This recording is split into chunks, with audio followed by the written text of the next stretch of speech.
안녕하세요. 3월 28일 화요일 마이드라에 오신 여러분들을 환영하고 축복합니다.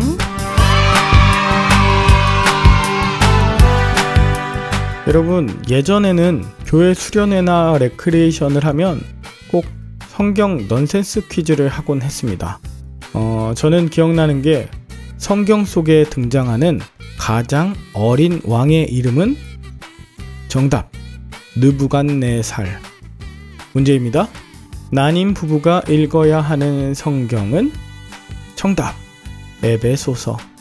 그러다가 성경에 등장하는 사람 중에 손이 3개인 사람은 정답, 삼손. 이렇게 했던 기억이 있습니다. 그 외에도 딸을 많이 낳은 막달라 마리아, 숫자를 모르는 모세, 모든 퀴즈를 잘 푸는 사람 미리암. 한글로 번역하다가 번역자들도 웃지 않았을까 싶은데요. 오늘은 그런 의미에서 삼손이 아닌 심손이라 불리는 사람에 대한 이야기를 살펴보려고 합니다. 이 심손에게 어떠한 일이 있었나 오늘의 마이드라를 통해서 함께 나누시죠. 그럼 오늘도 힘차게 마이드라를 시작해 보도록 하겠습니다. 자, 출발!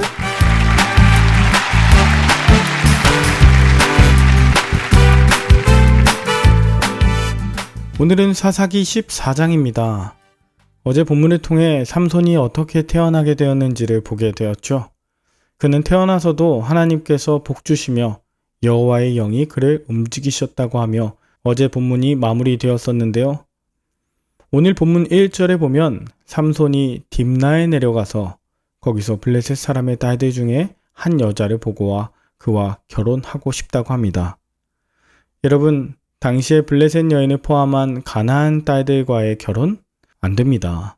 나시리는 민수기 6장에 자세하게 나옵니다만 전적으로 자신의 몸이 하나님의 것임을 기억하며 구별하는 삶을 사는 자. 게다가 삼손의 사명은 지난 본문 13장 5절에 있었던 것처럼 그가 블레셋 사람의 손에서 이스라엘을 구원하는 것이지 않았습니까? 그런데 삼손은 블레셋 지역의 딥나로 내려가 블레셋의 딸과 결혼하려고 했습니다. 오늘날 나를 이곳에 부르신 소명을 잇는 순간 우리도 세상 문화에 그대로 동화되고 말 것이라는 것을 경고하는 듯 합니다. 문제는 5절에 삼손이 그의 부모와 함께 딥나에 내려갔던 것입니다. 즉 삼손의 부모도 그를 말리지 않았다는 것이죠. 삼손은 거기서 사자를 만나는데 삼손은 그 사자를 찢어 죽이고 그 일을 부모에게 알리지 않았습니다. 그리고는 자기가 죽인 사자의 시체에 생긴 벌떼와 꿀을 발견하고 그 꿀을 먹으면서 죽은 시체를 만지지 말아야 하는 나시린의 서약을 어겼죠. 비록 사자보다 강한 그였지만 꿀의 유혹을 이기지 못하면서 이방 여인과 달콤함에 빠져 있었던 것을 고발하는 것입니다.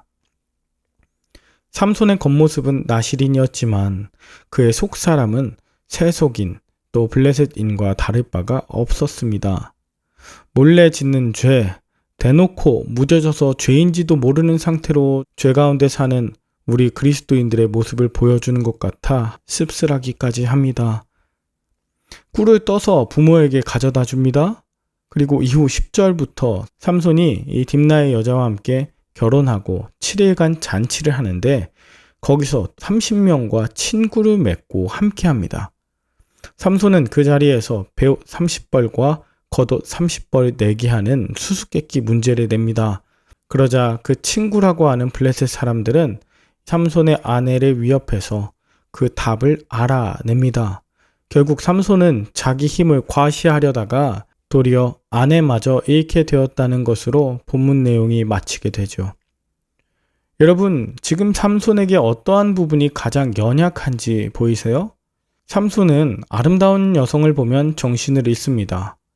게다가 그런 여인이 울며 강요하면 거기에도 마음이 약해져요. 이런 일이 사사기 16장까지 반복되는데요. 이것이 비단 삼손만의 문제일까요? 삼손의 경우 아름다운 이성에 대해 그가 연약했다면 어떤 사람에게는 자존심, 명예가 가장 취약할 수 있고 또 어떤 사람은 돈과 재물 이런 것들에 평생 사로잡혀 살 수도 있습니다. 여러분의 사명을 잊게 만들며 중독된 것으로 몰고 가나요? 저는 여기서 더 깊이 묵상하다가 삼손의 결핍과 집착, 중독의 문제가 어제 오늘의 이야기가 아닌 것을 깨닫게 되었습니다. 그의 부모가 어려서부터 삼손의 이런 모든 것을 용납하고 묵인한 것으로부터 시작되었고, 삼손이 태어나면서부터 그의 정체성이 블레셋으로부터 이스라엘을 구원하게 하는 자라는 것을 제대로 가르치지 않았던 것이죠. 결국은 오늘의 이런 상황이 벌어진 것, 부모의 책임이 크다.